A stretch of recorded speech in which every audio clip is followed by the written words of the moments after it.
be up to them and how they will play today. They have prepared well for UST, especially for the attacks of Maizo, who he said has stepped up in this conference. Also, UST is confident that all they need to do today is proper reception and blocking, and they can beat San Sebastian. Back to you guys. All right, Ivy, what did you just say?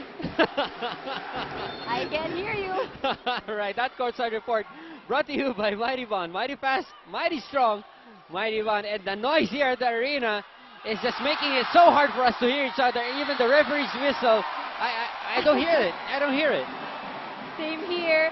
You know, as I was saying earlier, itong UST ngayon, it seems that they're really utilizing their blocking to stop the offense of San Sebastian. And tulad nga ng sinabi ko, no, iba yung nadedepensahan mo sa backline. Yung palo, kesa sa nabablock mo. Kasi pag nabablock mo, nadidemoralize yung attacker ng kalaban. So, hindi lang yan, merong emotional effect, kumbaga, psychological rather.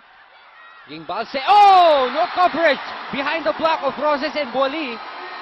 UST up by 5 here in the first set. Coach Roger calling a timeout. Let's look at this, Anne. Look at that. Double block, but, you know, coverage is very important. As important as the block even. Let's listen to Coach Roger.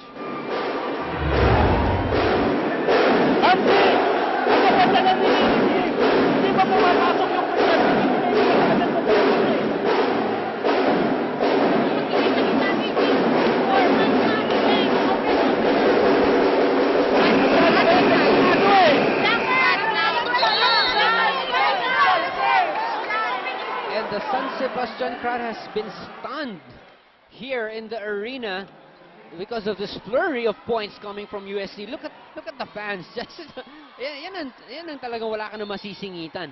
Walang papayag na tumabi. Pati hagdan. Oh, correct. Belen will set it. That is too close. That was a giveaway. This time Boali gets their chance. Dug up by Aiza Maizo. Angge Tabaquero gets blocked. Good up from Roses.